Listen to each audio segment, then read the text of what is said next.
Magandang araw sa lahat. Ako si Lian P. Guido at ito naman si Mary Nia Sumalinog. Nandito kami ngayon para magganda-gandahan.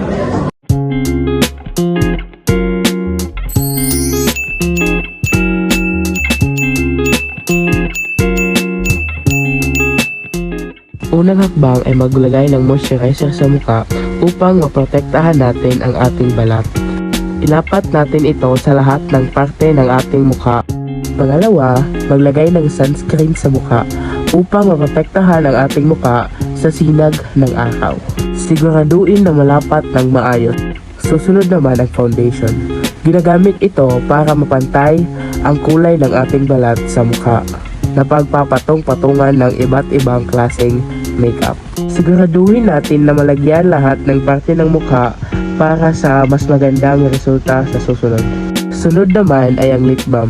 Ginagamit ito para ma-moisturize ang ating labi at malagyan ng kaunting kulay ang ating labi. Siguraduhin lang natin na malapatan lahat ng parte ng labi upang maging pantay-pantay ang pagkalagay. Sunod ay ang concealer.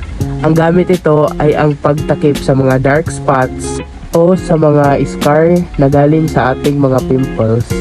Siguraduhin natin na malagyan lahat ng ating dark spots para magkaroon tayo ng mas pantay at mas magandang outcome.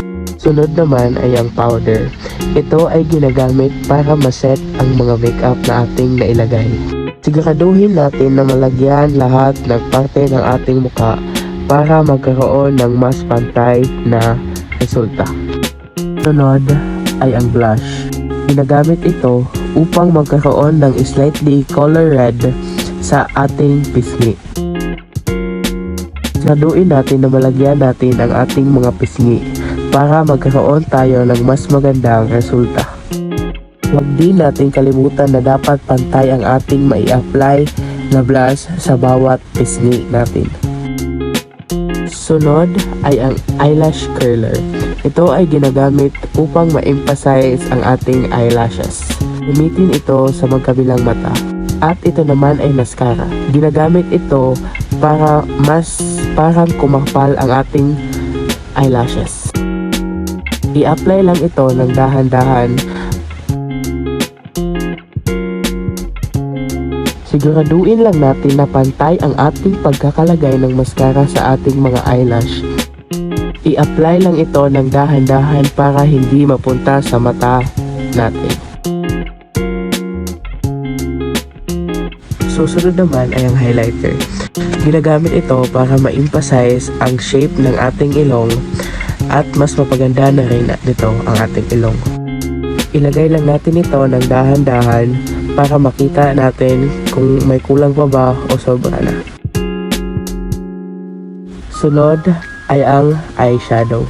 Ginagamit ito para ilagay sa taas na parte ng ating mata kung saan napapagitnaan ito ng ating eyebrows at eyelashes. Pantayin lang natin ang pagkakalagay upang magkaroon ng mas maganda at mas malinis na resulta. Ito naman ay ang lipstick. Ginagamit ito para mas ma-emphasize ang kulay ng ating labi at mas maging maganda na rin sa paningin ng ibang tao. Lagyan lahat ng parte ng labi at huwag kakalimutang ipakalat pa ito para magka-pantay-pantay sila. At panghuli, lagyan natin ng setting spray para hindi na gumalaw o hindi masira o matunaw ang mga nilagay nating makeup sa ating mukha. Tayin lang natin ito na tumuyo. At dito na magtatapos ang ating video. I was like, wait.